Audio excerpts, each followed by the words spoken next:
Winning ways for stop number 3, Grand Lake. Listen to how Greg Hauser, Kevin Miller, and Jeremy Johnson took the top 3 spots. Presented by Hobby Time Marine, giving away $5,000 if you win out of a Falcon boat purchased by Hobby Time Marine, and Championship Marine Repair giving away $1,000 towards Angler of the Year.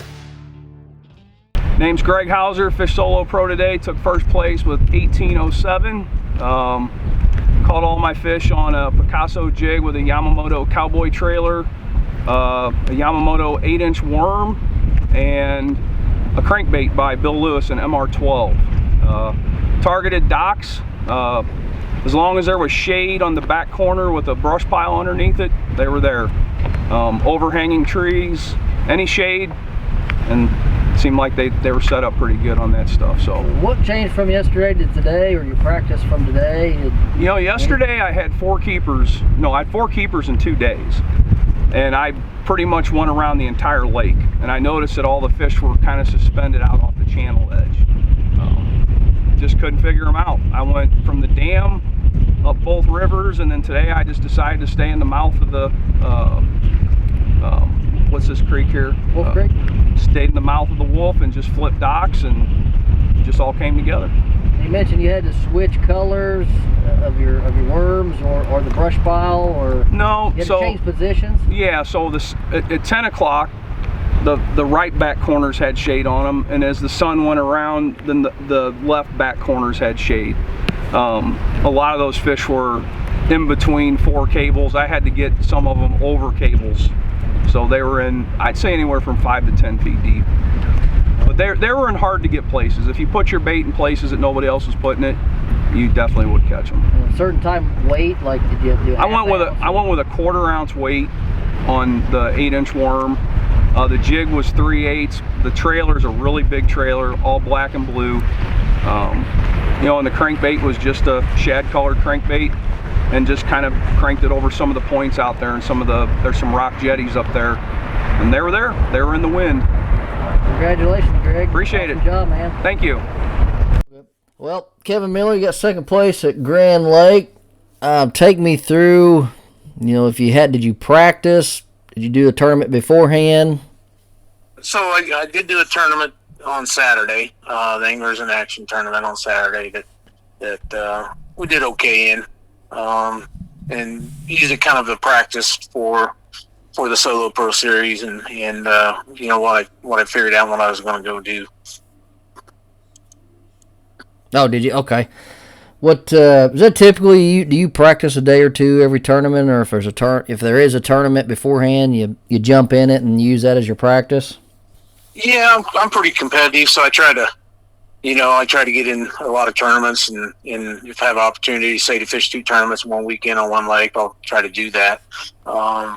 And it just depends on, so as far as practice, depends on a lot of things as far as how much vacation time I have and whatnot. But yep. A lot of times, you know, I fish Grand quite a bit, and I live in Missouri. I live an hour and a half from Grand, and I probably fish between Table Rock and it. Probably, you know, the two lakes I fish the most. Okay, so you were pretty familiar with what lake is and the conditions, and yeah. Gotcha. What did the fish change from Saturday to Sunday? A little bit.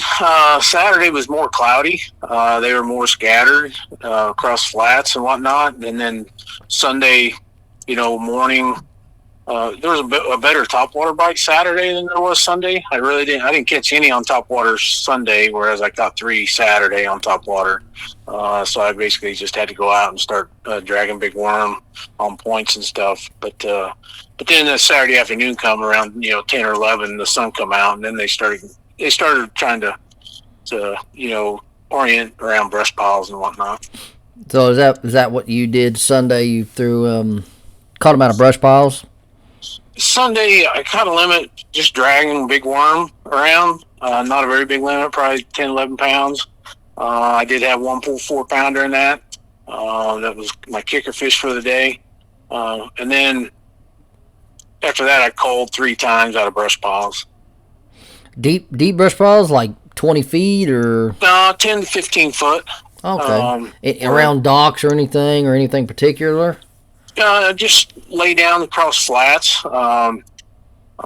Using live scope to find a flat or on a flat and just find a lay down out across the flat for the most part. And some of the brush piles are on points as well. Gotcha. Now you finding flats like you're on the main lake, and then what I think of as a flat, it's 300 yards long and it's 10 foot deep, all the whole thing. Yeah, it's basically out towards the edge where it drops off into the river channel.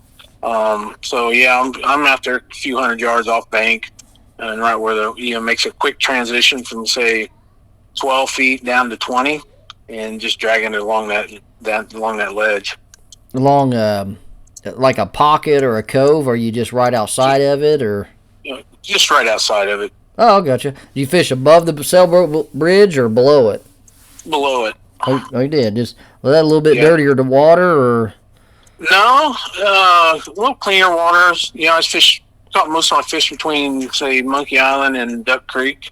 Okay. Just down in that area. Any particular worm color? So when it was cloudy or darker, I'd use a blue fleck, and whenever the sun come out, I'd be using either red shad or cherry seed. Okay.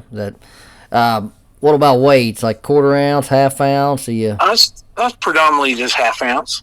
Okay, so you're kind of keeping it pretty simple then. Nothing. Yeah. No, nothing. 20-pound line, FX custom rods, Lew's reels. Just kind of keeping it simple. You do mono? You mono line or fluorocarbon, or does it matter? I was using copolymer. I was using P-line CDXX. Okay. Did you have to run a lot of them brush piles? So I got 30 brush piles on all across the whole lake, or?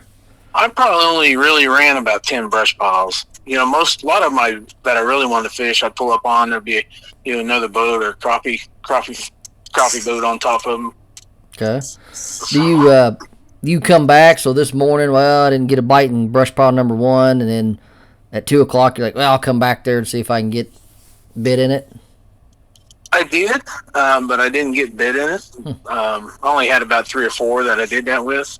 The biggest thing is a lot of them that I went to in the afternoon were out close to the main river channel where the wakes were just rocking and rolling. So, yeah. So other boats weren't going to try to stay out there on them. So I'd get out there and try to stay out there the best I could, and at least make 10 casts to it. Yeah. When did you have your big limit? Was that before noon, or did it right before you had to weigh in, or? I probably called about 1:30 to 2 o'clock was probably my last call, where I caught a 3-pounder. Called a 14-incher. Gotcha. Okay. Anything you gonna do with the money, or you got plans for it, or? Well, right now, sitting there in my chicken account, I haven't done anything. I one of the reasons I fished Solo Pro Series is I was having knee replacement surgery on Tuesday. So I wanted to get every tournament I could in before I knew I was going to be laid up for a few months. Oh, so that's what's happening now? You ain't going to be a fish for a while? No, I'm actually sitting in a lawn chair on my back deck with my knee propped up. Oh, is that just a old football injury, or just a... It's an old football injury. My original injury was in 1985. So it just took that long to, I'm up in years, I'm 58 now, so it's really bugging me. Gotcha. Out there trying to stay on the trolling motor in the boat was kind of tough, especially in the waves. The bigger the waves, the more my knee bothered me. So, hey, you use spot lock or anything like that? Does that help you, or do you have that? I do have it, but not this time of year. It's kind of I've got my my live scope on my trolling motor, so I have to try to keep that brush pile or whatever lit up, or that fish lit up, so I can try to get him caught. Now, you pretty good with live scope, or are you still learning it? I'm pretty good with it. How did you learn it? Did you just put the trolling motor down and start scanning, looking, and flipping to them? And originally, I'm sponsored by Russell Marine Products, and Justin Russell and I spent some time learning it, and then we actually spent a day with Josh Jones, who's also sponsored by Russell Marine Products, and out, deep fishing 30, 35 foot for big fish in Oklahoma and Okay. in Texas. So, yeah, I've spent a few days with him learning how to really operate it and understand what I'm looking at. Yeah. Of And course, living here on Table Rock, you get to use it every day, when I'm out there. yeah. Yeah. Do you have any advice, like someone just like me, like, trying to go out and learn it? Yeah, the biggest advice is, don't get stuck, on a fish or on a brush pile, because, if you're looking at a fish and you've made 5, 6 casts, that fish probably is not going to bite. Don't get stuck. Move on. There's going to be fish out there that are ready to bite or willing to react to your baits better. So Okay. I know when I first got started, I'd sit there and I'd see those fish in that brush pile and just think, I'm going to catch them. I'm going to catch them. And then spend, hour, 2 hours on a brush pile and never get a bite. So, don't get stuck. Don't get stuck. Fish, they'll bite when they're ready to bite. Sometimes you can force them, but most times they're not going to bite till they're ready. So don't get stuck. Keep moving. And the more you use it, the better you'll get at it.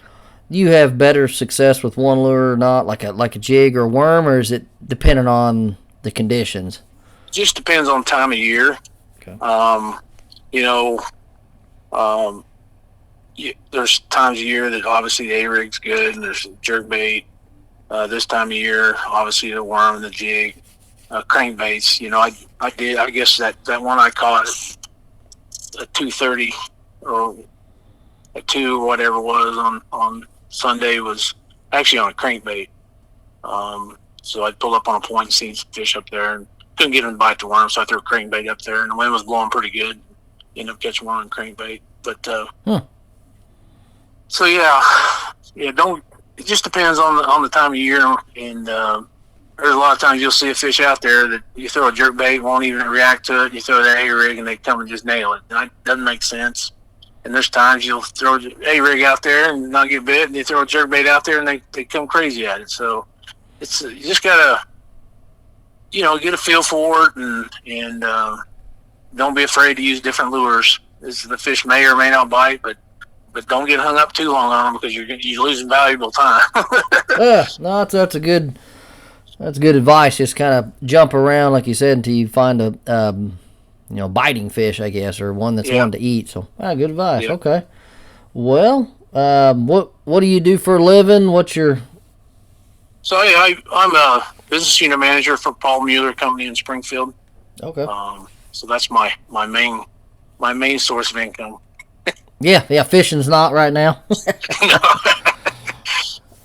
Well, that's good. Well, you up there in age, you got retirement on your horizon there. Yeah, a few years. I've just moved here to Table Rock a year ago.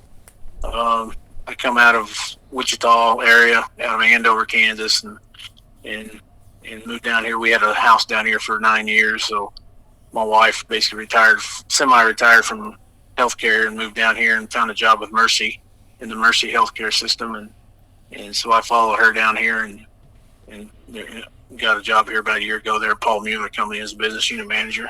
Good deal. So we're going to retire here probably, within 5 years. At least I am. Somebody's got to carry insurance. Right. Yeah, the joys of life, isn't it? Yeah. Yeah, get up at that age, man. Think of insurance. Oh, boy. Yeah. Well, Kevin, we appreciate you fishing with us and your interview. And I want to fish more. Just there's a lot of conflict in schedules out there. So Jeremy Johnson got third place at Grand Lake. Well, take me through your day. What'd you do?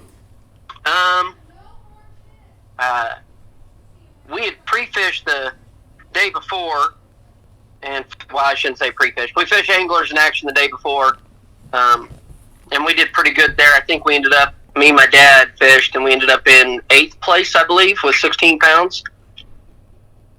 And we kind of figured out a bite. I was catching most of my fish on a jig, and in the early morning, it seemed like the best bite was on Main Lake flats. And then kind of as the day progressed, the sun gets up, it seemed like you had to find those, I call them just underwater points, but it's basically where there's a point that comes out, but it's not like a natural point that looks like it on the bank. It's not like a main lake point that comes off of a pocket or a creek. It's just kind of a flat looking bank, but there's actually a point that comes out under the water that you can't see. You just graphing that? Is that how you found those? Yeah, I got lucky a couple years ago and got to be kind of buddy-buddy. Actually, my dad talked to him, and I got to talk to him afterwards, but he used to live on the lake. It was a fishing guide on the lake. He's now moved down to Texas to guide down there. But he's the one that kind of clued me into these underwater points because Grand gets so much pressure. And I've actually got it to work on Grand and Ozarks now because they're both highly pressured lakes. But he was kind of showing me what you kind of look for on a map, on a topo map. That's what I was trying to think of. Mm-hmm. So he showed me a couple, and I went and grabbed them, so I kind of knew what I was looking for. And then over the last couple of years, I've kind of graphed and looked for them and found a couple on my own. Now, is that like a summer bite, or do you check them all through the season?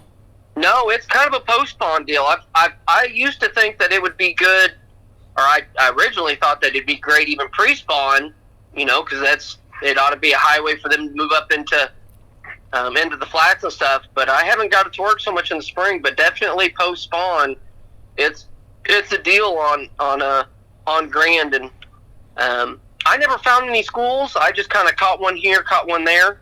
My better fish, I thought was a 4-pounder, ended up only being a 388. It came off one of those points on a jig, was just dragging the jig off the point, kind of where it drops off, and he hit it. But I caught an early limit. I had a limit, I think, by 7:15, with one of them being the fish I weighed in. I ran 2 or 3 main lake flats real quick, just throwing the jig and dragging it real fast, and they were eating it pretty good. And I caught 5 keepers. I had 1 3-pounder in the limit, and the rest were just barely keepers. And then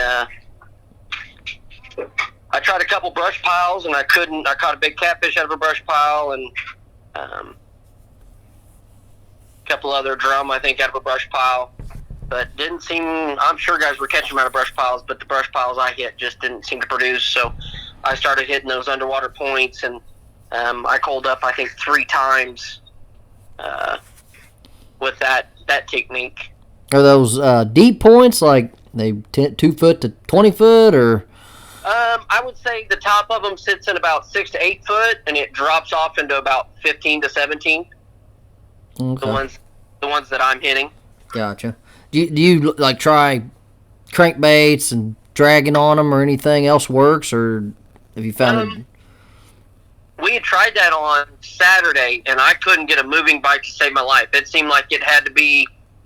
We even caught a few on Saturday on the worm, and but it seemed like the better fish were coming on the jig. So I just told myself on Saturday that I was just going to mainly stick with the jig. I had a few places that I got bit. I dragged the worm a little bit.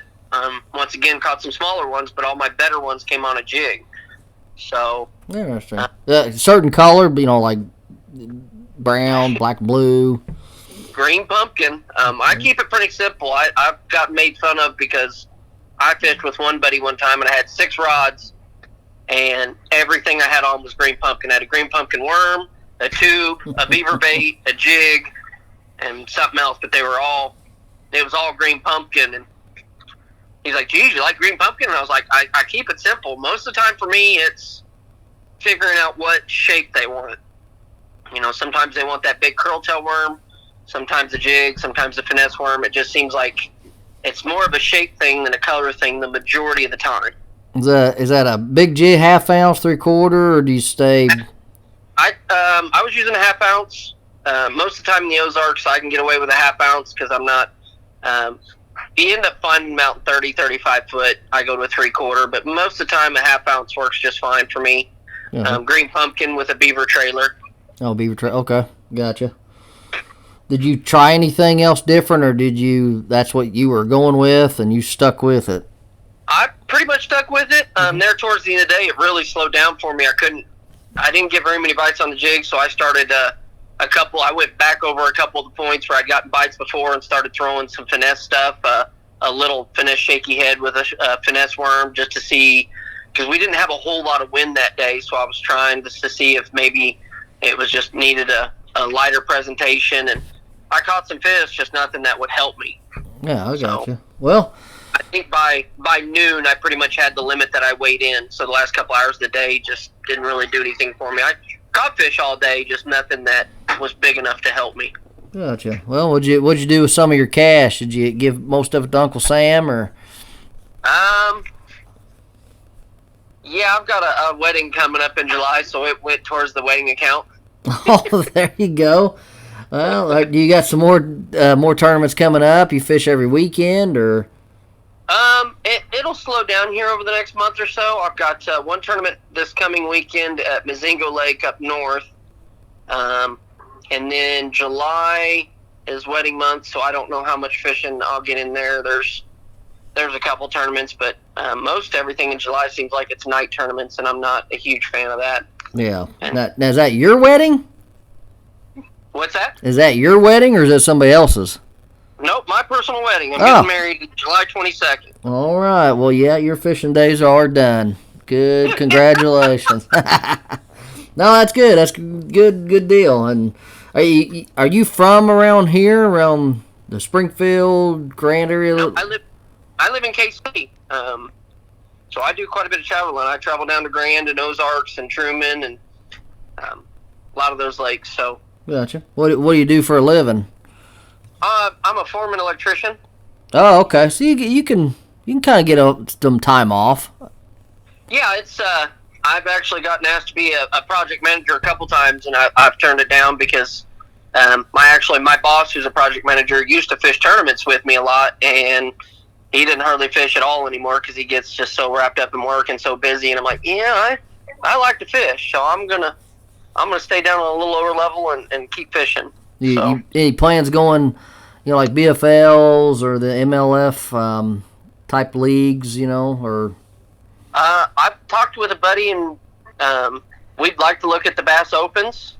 That's kind of hard because now they require to fish all 9 of them. So that's a lot of money, a lot of travel, a lot of time away from home. I have been fishing. I qualified for the championship last year in the MLF Toyota Series. Mm-hmm. Did pretty well. I think I ended up 18th or 19th at the championship. I think I ended up 17th in points in the Toyota Series last year. I was going to do all 3 this year, but had some conflict with scheduling for the Kentucky Lake one. But I did Grand Lake, and it's been my worst tournament this year. Oddly enough, every other tournament on Grand, we've done really well. Right. Interesting. And then I'll do the Lake of the Ozarks one in the fall. So. Okay.